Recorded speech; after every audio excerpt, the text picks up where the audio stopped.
ഭാരതത്തിന്റെ കിഴക്കൻ അതിർത്തിയിൽ ഇപ്പോൾ മുഴങ്ങിക്കൊണ്ടിരിക്കുന്നത് വെറുമൊരു രാഷ്ട്രീയ മുദ്രാവാക്യമല്ല, മറിച്ച് മാറ്റത്തിന്റെ കാഹളമാണ്. ബംഗാളിന്റെ ചുവന്ന മണ്ണിൽ നിന്നും തൃണമൂലിന്റെ പച്ചപ്പിലേക്കും അവിടെ നിന്ന് കാവിപ്പടയുടെ മുന്നേറ്റത്തിലേക്കും രാജ്യം ഉറ്റുനോക്കുമ്പോൾ ആഭ്യന്തരമന്ത്രി അമിത്ഷാ ഒരു മാരക ബോംബ് പൊട്ടിച്ചിരിക്കുന്നു. മെയ് 5-ന് ദീദിയുടെ കളി അവസാനിക്കും. ഈ ഒരൊറ്റ വാചകം കൊൽക്കത്തയിലെ റൈറ്റേഴ്സ് ബിൽഡിങ്ങിനെ വിറപ്പിക്കുകയാണ്. എന്തുകൊണ്ടാണ് ഷാ മെയ് 5 എന്ന തീയതി കൃത്യമായി പറയുന്നത്? പശ്ചിമ ബംഗാൾ എന്ന അതിർത്തി സംസ്ഥാനത്തെ നുഴഞ്ഞുകയറ്റക്കാരുടെ താവളമായി മമത മാറ്റി എന്ന ഷായുടെ ആരോപണത്തിന് പിന്നിലെ രഹസ്യങ്ങൾ എന്താണ്? വോട്ട് ബാങ്ക് രാഷ്ട്രീയത്തിന് വേണ്ടി ദീദി നടത്തുന്ന കളികൾക്ക് അന്ത്യം കുറിക്കാനായി ഷാ തയ്യാറാക്കിയ ആ മാസ്റ്റർ പ്ലാൻ നമുക്കിന്ന് വിശദമായി തന്നെ പരിശോധിക്കാം. അമിത്ഷാ തന്റെ പ്രസംഗത്തിൽ ഏറ്റവും കൂടുതൽ ഊന്നൽ നൽകിയത് നുഴഞ്ഞുകയറ്റത്തിനാണ്. എന്താണ് ബംഗാളിലെ യഥാർത്ഥ ഇപ്പോഴത്തെ അവസ്ഥ? പതിറ്റാണ്ടുകളായി ബംഗാളിന്റെ അതിർത്തിയിൽ സുരക്ഷിതമല്ല. ബംഗ്ലാദേശിൽ നിന്നുള്ള അനധികൃത കുടിയേറ്റം ഒരു വലിയ സാമൂഹിക സാമ്പത്തിക പ്രശ്നമായി മാറിയിരിക്കുകയാണ്. അടുത്തത് വോട്ട് ബാങ്ക് രാഷ്ട്രീയം. അതായത് മമതാ ബാനർജിയുടെ തൃണമൂൽ കോൺഗ്രസ് ഈ നുഴഞ്ഞുകയറ്റക്കാരെ തിരിച്ചറിയൽ രേഖകൾ നൽകി വോട്ടർമാരാക്കി മാറ്റുന്നു എന്നാണ് ഷായുടെ പ്രധാനപ്പെട്ട ആരോപണം. ഇത് ജനാധിപത്യത്തോടുള്ള വെല്ലുവിളിയാണെന്ന് അദ്ദേഹം വ്യക്തമാക്കുന്നു. അറിയാമല്ലോ അതിന്റെ പിന്നിലെ ഭീകരതകൾ. അതിർത്തി ജില്ലകളിലെ ജനസംഖ്യയിൽ വരുന്ന വലിയ മാറ്റം ദേശീയ സുരക്ഷയെ ബാധിക്കുന്നതാണ്. കേന്ദ്ര ഏജൻസികൾ നൽകുന്ന റിപ്പോർട്ടുകൾ പ്രകാരം പല അതിർത്തി ഗ്രാമങ്ങളിലും ഇന്ത്യയുടെ തനതായ സംസ്കാരം ഭീഷണിയിലാണ്.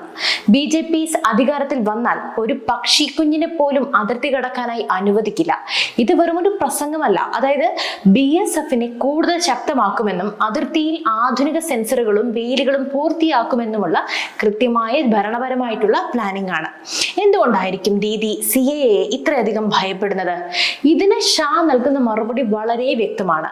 പീഡിപ്പിക്കപ്പെട്ട് ഇന്ത്യയിലേക്ക് വന്ന ഹിന്ദു, സിഖ്, ബുദ്ധ മതസ്ഥർക്ക് പൗരത്വം നൽകുന്നതിനെ മമത എതിർക്കുന്നത് തന്റെ വോട്ട് ബാങ്ക് തകരുമെന്ന് ഭയന്നുകൊണ്ടാണ്. അഭയാർത്ഥികൾക്ക് ബഹുമാനം നൽകുന്നതും നുഴഞ്ഞുകയറ്റക്കാരെ പുറത്താക്കുന്നതും തമ്മിലുള്ള വ്യത്യാസം ഷാ ജനങ്ങളെ ബോധ്യപ്പെടുത്തുന്നുണ്ട്. മത്തുവ കമ്മ്യൂണിറ്റിയെ പോലെയുള്ള വലിയൊരു വിഭാഗത്തെ മമത വഞ്ചിക്കുകയാണെന്ന് അദ്ദേഹം ആരോപിക്കുന്നുമുണ്ട്. വെറും ഒരു ആരോപണമല്ല, എല്ലാം വസ്തുതകൾ നിരത്തിയിട്ടുള്ള ആരോപണങ്ങളാണ്. മെയ് 5-ന് ശേഷം പുതിയ സർക്കാർ അധികാരത്തിൽ വന്നാൽ പൗരത്വ നിയമം നടപ്പിലാക്കുന്നതിലെ തടസ്സങ്ങൾ നീങ്ങും. ഇത് ദീദിയുടെ രാഷ്ട്രീയ അന്ത്യത്തിന് കാരണമാകുമെന്ന് BJP വിശ്വസിക്കുന്നു. ബംഗാൾ രാഷ്ട്രീയം എന്ന് കേൾക്കുമ്പോൾ തന്നെ ചോരയുടെ മണമാണ് ഓർമ്മ വരുന്നത്. രാഷ്ട്രീയ എതിരാളികളെ കായികമായി നേരിടുന്ന തൃണമൂൽ ശൈലിയെ ഷാ രൂക്ഷമായി തന്നെ വിമർശിക്കുന്നുണ്ട്. കഴിഞ്ഞ കുറച്ച് വർഷങ്ങളായിട്ട് 100 കണക്കിന് BJP പ്രവർത്തകരാണ് ബംഗാളിൽ കൊല്ലപ്പെട്ടത്. ഈ രക്തത്തിന് ദീദി മറുപടി പറയേണ്ടി വരും എന്ന് ഷാ താക്കീതും നൽകുന്നുണ്ട്. ഒന്നും വെറുതെയല്ല, എല്ലാം അവരൊന്ന് അധികാരത്തിൽ വരാനായി കാത്തിരിക്കുകയാണ്, ധർമ്മത്തെ പിടിച്ചുയർത്താനായി. ബംഗാളിൽ എന്ത് നടക്കണമെങ്കിലും TSC സിൻഡിക്കേറ്റിന് പണം നൽകണം. നിർമ്മാണ പ്രവർത്തനങ്ങൾ മുതൽ സാധാരണക്കാരുടെ ദൈനംദിന കാര്യങ്ങൾ വരെ ഈ ഒരു ടോൾ ബാസി, അതായത് എക്സ്റ്റോർഷൻ പടർന്ന് പന്തലിച്ചിട്ടുണ്ട്.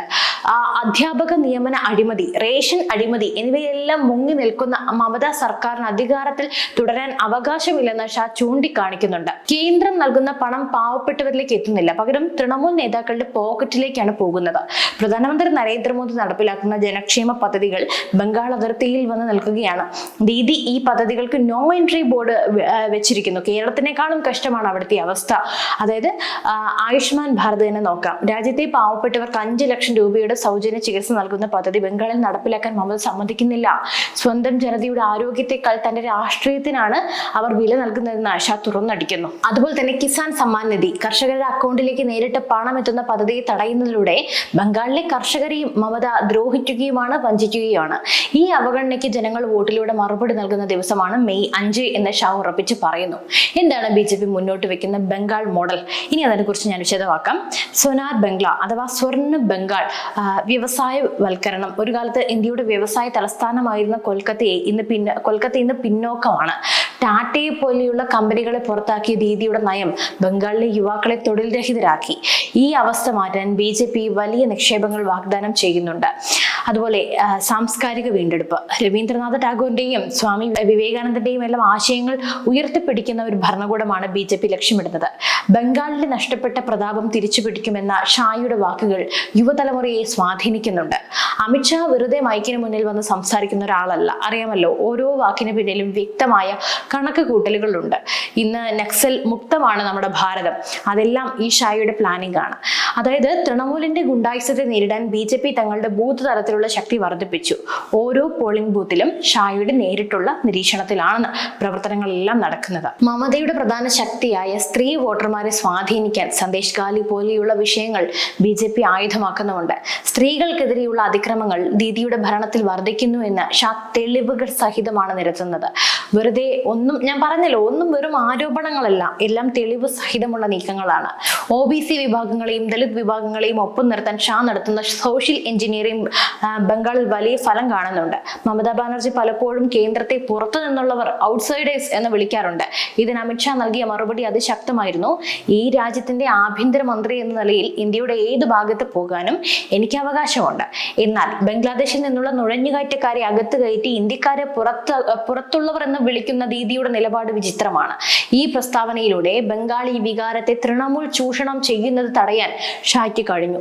ഭാരതീയ സംസ്കാരവും ബംഗാളി സംസ്കാരവും ഒന്നാണെന്നും അതിനെ വിഭജിക്കാൻ ആരെയും അനുവദിക്കില്ല എന്നും അദ്ദേഹം പ്രഖ്യാപിച്ചിട്ടുണ്ട്. എന്തുകൊണ്ടാണ് മെയ് 5? ഇനി അതിലേക്ക് വരാം.